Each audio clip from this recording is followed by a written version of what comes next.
রহমতুল্লাহি ওয়া বারাকাতুহু। আলহামদুলিল্লাহ ওয়াসসালাতু ওয়াসসালামু আলা রাসূলিল্লাহ ওয়া আলা আলিহি ওয়া আসহাবিহি ওয়া মান ওয়ালাহ আম্মা বাদ। সুপ্রিয় দর্শক শ্রোতা ভাই বোন, আমাদের সমাজে বেশ কিছুদিন ধরে বৈবাহিক ধর্ষণ বলতে নতুন একটা টার্ম এবং পরিভাষা চলে আসছে।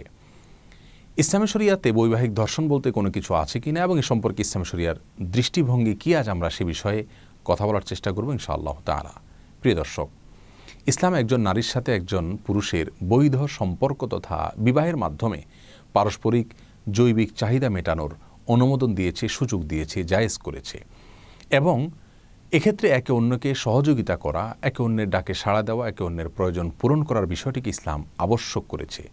তাদের চরিত্রকে সংরক্ষণ করবার স্বার্থে, সমাজের সাধারণ বিকাশের স্বার্থে জীবনসঙ্গিনীর জৈবিক চাহিদা পূরণ করার বিষয়টিকে স্বামীর জন্য আবশ্যক করে দেওয়া হয়েছে। যদি তিনি না করেন, অবহেলা করেন, তাহলে তিনি গুনাহগার হবেন, অপরাধী হবেন। ঠিক তেমনিভাবে পুরুষের জৈবিক চাহিদা তথা স্বামীর জৈবিক চাহিদা মেটাবার ক্ষেত্রে স্ত্রী যদি অবহেলা করেন, তাহলে তিনি অপরাধী হবেন।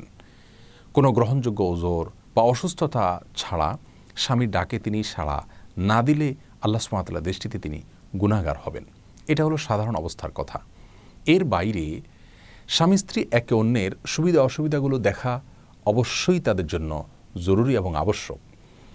যদি কোনো স্বামী তার স্ত্রীর প্রতি অবিচার করেন, জুলুম করেন, তিনি পারছেন না, তারপরও তার উপরে কোনো কিছু চাপিয়ে দেন, একইভাবে স্ত্রী যদি স্বামীর উপরে জুলুম করেন, তাহলে সেটাকে ইসলাম সম্পূর্ণরূপে হারাম করেছে। ইসলাম জুলুম সকলের জন্য হারাম করেছে। আল্লাহ সুবহানাহু ওয়া তাআলা নিজের প্রতি নিজে জুলুমকে হারাম করেছেন। তাহলে স্বামীকে স্ত্রীর উপরে জুলুম করার অনুমোদন দেওয়ার প্রশ্নই ওঠে না। বরং পৃথিবীর অন্য সবার প্রতি যেরকম জুলুম করার বিষয়টিকে আল্লাহ সুবহানাহু ওয়া তাআলা হারাম করেছেন, তেমনিভাবে স্বামী স্ত্রী একে অন্যের প্রতি জুলুম করাটাকে হারাম করেছেন। যদি এই বিষয়টি এমন পর্যায়ে চলে যায় যে একে অন্যের প্রতি জুলুম করছেন, তার কষ্ট হচ্ছে, কিন্তু সেটাকে উপেক্ষা করেও তিনি তার প্রতি জুলুম করছেন, তাহলে সন্দেহাতীতভাবে সেটাকে ইসলাম হারাম করেছে, কারণ জুলুমকে আল্লাহ সুবহানাহু ওয়া তাআলা জায়েজ করেননি। কিন্তু প্রিয় দর্শক, স্বামী স্ত্রীর সম্পর্কটা অনেকটা আবদারের সম্পর্ক। এখানে আবদারের জায়গা থেকে, বোঝাপড়ার জায়গা থেকে কিছুটা মৃদু জোরাজুরি হতে পারে, সেটা উভয় পক্ষ থেকেই হতে পারে। সেটাকে তারা কিন্তু নিজেদের মধ্যকার যে অধিকার আছে, আবদার আছে, সেই হিসাবে তারা দেখে থাকেন বেশিরভাগ ক্ষেত্রে, কিছু এক্সেপশনাল ঘটনা বাদ দিলে। এগুলোকে যদি আপনি বৈবাহিক ধর্ষণ বলে সমাজে পরিচিত করেন, প্রতিষ্ঠিত করবার চেষ্টা করেন, তাহলে কিন্তু দাম্পত্য জীবনের যে সম্পর্কগুলো, দাম্পত্য সম্পর্কগুলো, এগুলো কিন্তু এমনিতে ঠুনকো হয়ে গেছে, আরও অনেক বেশি ঠুনকো হয়ে যাবে। এমনিতেই পরিবারগুলো ভেঙে চুরমার হয়ে যাচ্ছে এবং কোনোভাবেই টেকসই হচ্ছে না। সেখানে যদি স্বামী স্ত্রী একের বিরুদ্ধে অন্যকে আপনি উস্কে দেন, তাহলে কিন্তু সম্পর্কগুলো আরও বেশি ঠুনকো হয়ে যাবে। মনে রাখা উচিত, স্বামী স্ত্রী একে অন্যের প্রতি আবদার চলে, কিছুটা মৃদু জোরাজুরি চলে, যদি জুলুমের পর্যায়ে না চলে যায়, তাহলে সেটাকে খুব বেশি খারাপভাবে দেখাবার কোনো সুযোগ নেই।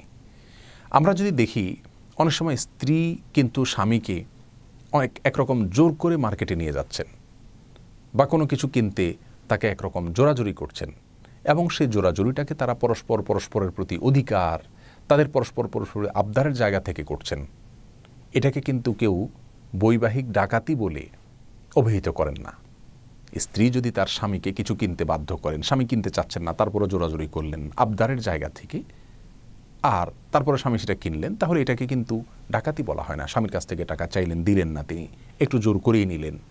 এই যে মৃদু জোর করলেন আবদারের জায়গা থেকে, এটাকে কিন্তু বৈবাহিক ডাকাতি বলা হয় না। তাহলে স্বামী স্ত্রীর পারস্পরিক সেক্সুয়াল সম্পর্কের ক্ষেত্রে যে টার্ম আমরা দেখতে পাচ্ছি আজ, এই টার্মগুলো ব্যবহার করার ক্ষেত্রে আমাদের অনেক বেশি দায়িত্বশীল ভূমিকা রাখা উচিত। তার কারণ হলো, এগুলোর মাধ্যমে আমরা স্বামী স্ত্রীর একের বিরুদ্ধে অন্যজনকে উস্কে দিচ্ছি কিনা, আমরা সম্পর্কগুলোকে নষ্ট করার ক্ষেত্রে ভূমিকা রাখছি কিনা, এই বিষয়টি খতিয়ে দেখা দরকার। প্রিয় দর্শক, আমরা আবারও বলছি, ইসলাম জুলুমকে হারাম করেছে।